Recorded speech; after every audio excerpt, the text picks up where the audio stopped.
I find I always do like weird stuff with my hands. I'm not about that plastic bag life.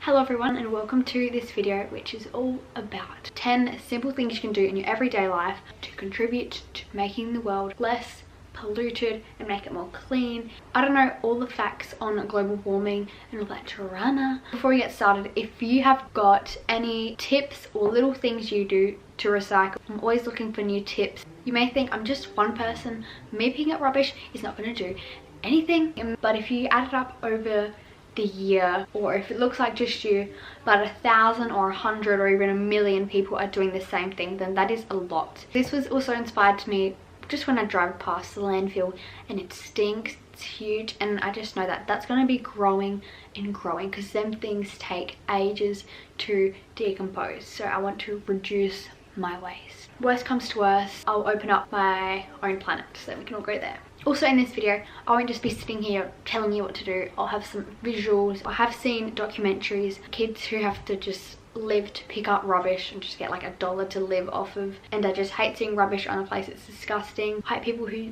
litter or just leave rubbish around. I think it's just rude. You should be grateful enough to live in such a clean country like Australia. Treat it with respect and don't litter.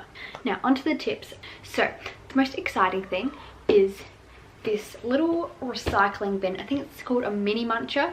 I got this from my lovely nan. Thank you, nan, for getting me this. I love it. I got this from my local council. I'm sure wherever you live you could find one. Comes with a little recycling guide, some throwaway bags that are decompostable. What you can put in there is on here: food and vegetable scraps, meat scraps, pizza boxes, tea bags, should be good for me because I use so many tea bags, nail clippings, yuck, hair, all that jazz. Get a decompostable little bucket from your local council and recycle all of your food scraps. Fun fact, if everyone had their decompostable bag that they used properly, 40% of all landfill would be reduced. That is pretty good. Right, number 2 is something I have done for about 2 years now. I don't use plastic Ziploc bags or like freezer bags. I always use containers no matter what it is, for yogurt, salads, sandwiches. I never wrap it up. I always have it in containers, and if I do have to wrap it up I use alfoil because it's just so much unnecessary waste. If you have containers you may as well put them to use. Glass containers are most preferred. If not, then go with BPA free plastic ones. I haven't used one of them Ziploc bags in 2 years and I'm very proud of myself. If you do have to use them, just reuse them, give them a quick rinse or something, but try and incorporate as many containers as you can. And also have reusable water bottles and coffee cups and just take away drink cups. I have not yet brought my reusable smoothie cup. I buy smoothies all the time. Whenever I work and get a break, I'll go and get my beautiful chocolate peanut butter smoothie from my health food store. It's just like my ritual. And I get the paper straws, but it always comes in the plastic cup.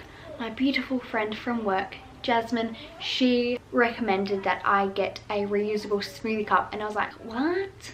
But makes sense. I don't think people are going to say no if you say, could you please put it in this cup or something. Like, I think that's fine. I think they're going to be more happier. Some places you do get discount if you use reusable coffee cups. Try and stick to them. Use metal straws or paper straws. The next one is a very big one, and it's all about plastic bags. So I refuse to buy plastic bags. I think they're such a waste. When I watched that documentary, all the kids were picking up plastic bags and plastic cups and bottles of water. So we brought these bags online off of some place called Marketplace. You can get them off eBay, Amazon. They come in 4 sizes. I'll just give you a quick tutorial with the shopping bag. So these are just 2 of the biggest sizes. Get your trolley. It's your trolley, pushing it along. You put them inside the trolley when you're shopping. Open it up, put your stuff in there. Once you're done, put it in car. And there you go. Pretty great if you ask me. I love them. We always have reusable bags at home. If I do have to buy them, I'll always buy material bags because I'm not about that plastic bag life. But if you do have plastic bags that you want to get rid of, don't just chuck them in the red bin. At some shops or supermarkets there are drop-off locations. So I know at Coles they have, it's called the red cycle drop, and what you do is all of the bags that can be scrunched up, like your plastic bags that your bread comes in, or them Ziploc bags, freezer bags, whatever can be scrunched up that's plastic, it goes in that bin and they recycle it, they turn it into furniture or something like that. So I always do that. Thank you, Nan, for that tip. I just feel so good when I have my massive bag full of plastic and just put it in there, and I know it's going towards something good, not just going in the ground and sitting there for like a million years. Now this is something I'm all about, which is using less screen time. If you are on your phone 7 hours a day, my screen time I try and keep to a max of 2 hours a day. So if you cut it from 7 to 2 hours a day, that is 35 hours a week that you have more time to be with friends and family and just doing stuff. Maybe even going to work, getting a part-time job, doing a sport, just doing something good for your life that's actually social. So that 30 hours you have that's not being used, that's also 30 hours of charging time that you're saving, so you're using less electricity. It is very important to reduce your amount of electricity you use. Always flick the switch off, never leave anything on. With your TV, if you can, try and turn all the way off when you're not using it. Don't just leave it on standby. If you're going for a shower and it's daylight, don't put the light on. Embrace the natural light. Maybe get a candle. You know, just all these small things that will add up and save your family a lot of money. Also be better for the environment. Next one. Use coconut oil as a multi-purpose oil. It can become a moisturizer. It can be used in hair treatments, on your face. It can be used in cooking. I use it all the time. I really love it. I've kind of been scared of putting oil on my skin. I just don't know how I feel about that. I'm going to cut down on buying 70,000 moisturizers, and that'd be a good option. Zhuzh it up a bit. Oh, I find I always do like weird stuff with my hands. Buy things in bulk. I love going to Costco like once every 2 months. So I always get these massive boxes of oats and just things in bulk, because it may not look like much at the time. For example, I love my chia seeds. So from Costco I get a 1.5 kilo bag, and at the supermarket you get bags for that big. You would need like 10 of the little bags to be equivalent to that massive bag. It's less waste. When you buy in bulk, you can buy a heap. It'll work out cheaper. You can store it in reusable containers when you get home. Head on down to your local Costco or health food store and save some money and reduce your waste. So the next one, my family kind of sucks at this, which is plant more trees or plant fruit and vegetables, or have your own little vegetable garden. We have a nectarine tree which has lasted us since we had the house, which is like 9 years. Without bees, we would all be dead, because all of our fruit and vegetables cannot grow without pollen. It's not just, oh, if all the bees die, it's fine, we won't have honey. No, darling, no. The plants need to grow.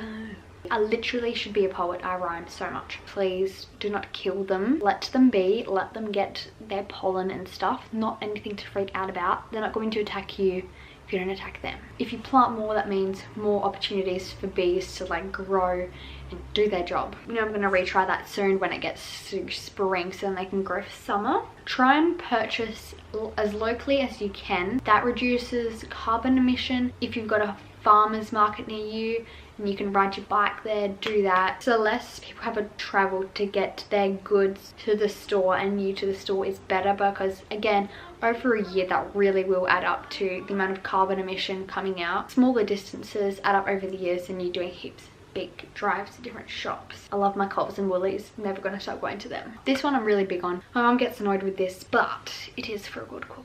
So when you're buying fruit and vegetables and they have the plastic bags that you put them in, do not use them. Get reusable ones. I know there are lots available, or just simply don't use them. You're not going to die of germs if you just put your potato in the trolley or in your reusable shopping bag, put your vegetables and everything you need in there, go to the counter, take it out, scan, put it back in the bag, and there you go. We can bring 2 bags, one for putting them in the first place, and then another one for putting them into once you've scanned them. You'll be fine. When you get home, wash them just in case, and you'll be saving a lot of plastic bags. But also, if you do have them, scrunch them, chuck them in your recycling drop-off point for plastic bags. You can just look up on the internet, plastic bag recycling drops near me, build up a good supply first and then take it there. Now the last one is, of course, pick up rubbish whenever you see it. Don't be that person who leaves their rubbish on the ground when they're finished, or just chucks it, or just step over rubbish. Pick it up. I've made that a really big habit this year. I always pick up rubbish when I see it. I hate leaving it around. It shouldn't be someone else's responsibility, but of course I'm going to do it if I see it. It will take you 2 extra seconds just to reach out your hand and reach out it again to put it in the bin. I'm making a goal to pick up 5 pieces of rubbish each day. If you do that and lots of people get on board, that is a lot of rubbish being picked up. So I hope you got something out of this video. Thank you for watching. I hope you're a bit more encouraged and motivated to do more for the environment. Please be sure to like, subscribe, and help me reach 500 subscribers, please. I'm almost there. Leave a comment below on what you do to recycle, and I'll catch you later.